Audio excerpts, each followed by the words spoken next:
Karate versus Kung Fu.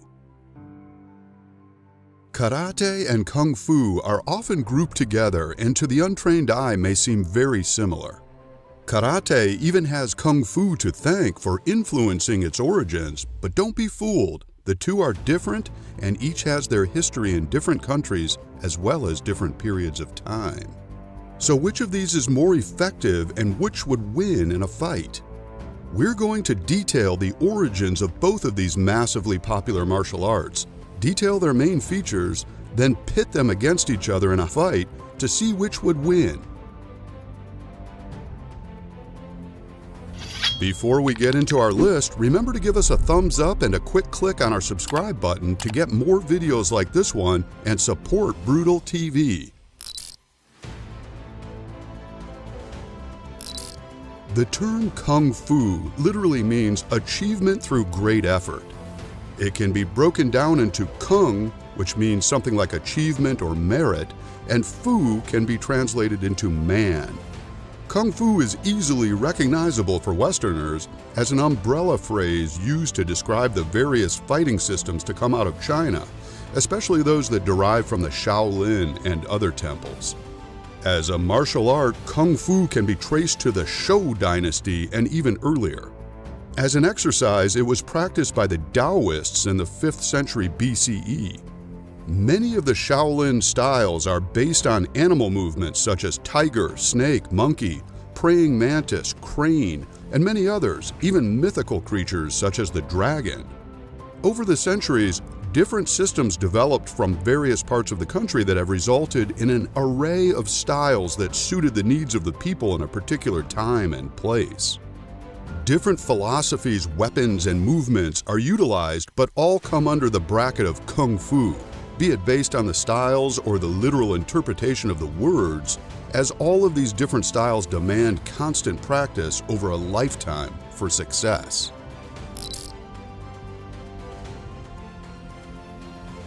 Karate evolved in East Asia over a period of centuries.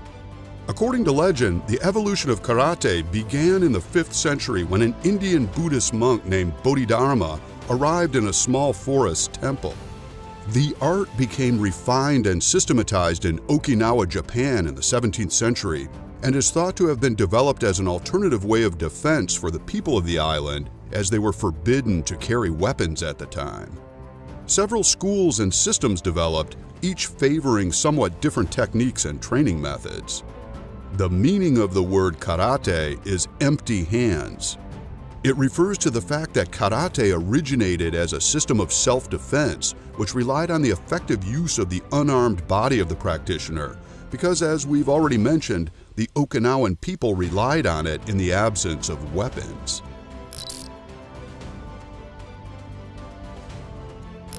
So what about the difference in styles?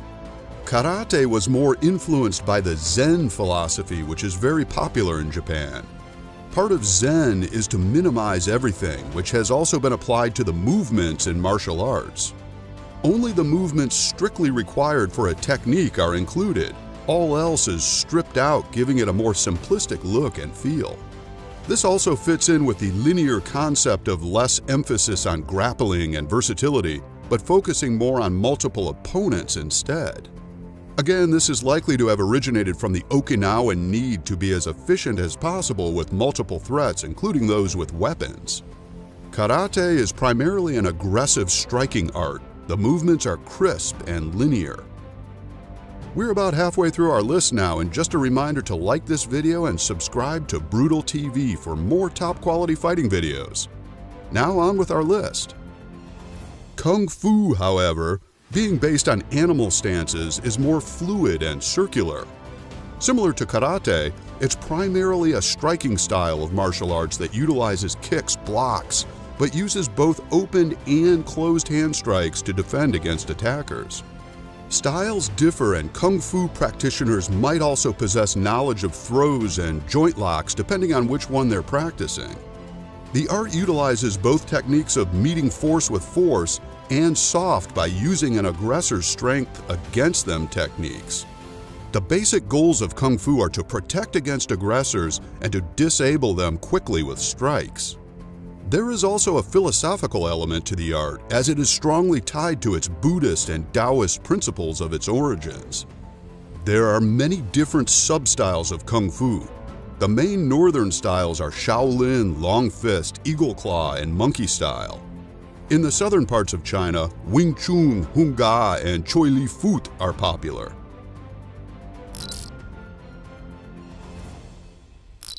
So which is better, karate or Kung Fu? This all depends on what you're using it for. Kung Fu is no doubt one of the most, if not the most, flowing and beautiful of martial arts. From a technical perspective, it's very hard to look past Kung Fu. To watch, Kung Fu probably has all other martial arts beat. This would explain why Kung Fu movies have always been popular. Kung Fu also has more emphasis on grappling than karate, so would be superior in disabling an opponent to the ground. The wide range of styles and techniques used in Kung Fu would also be more useful in dealing with a wider range of situations, but the downside for this is that this is far more complicated to learn, so if it's simplicity and accessibility you're after, then karate is a better option. Because of its efficient use of its simple but aggressive toolkit, karate is the better martial art to inflict damage on someone. Kung Fu is better at disabling them. So which would win on a street fight? Well, I think for the simple reason we've already explored, it would be karate for the fact that it's a more aggressive art form. Aggression counts for a lot on the streets, whereas the style of Kung Fu would be lost in an all-out brawl. That being said, this could all depend on who gets the first hit in. Both martial arts have techniques that can take an opponent down with a single hit. So if one fighter was off their guard for even half a second, it could be curtains. One thing's for sure is that it would either be over almost straight away or it would be an epic battle. There's not too much to separate these two very effective martial arts, and both have influenced the other down the centuries, so you wouldn't be surprised if two masters of their arts clashed. It would be the one who simply had the will to continue that would win out in the end. So that's it for our look at karate versus Kung Fu. Which do you think would win? Do you practice one of these and want to let us know? Please let us know in the comments below, and don't forget to like and subscribe to Brutal TV for more top fighting videos just like this one. Thanks for watching.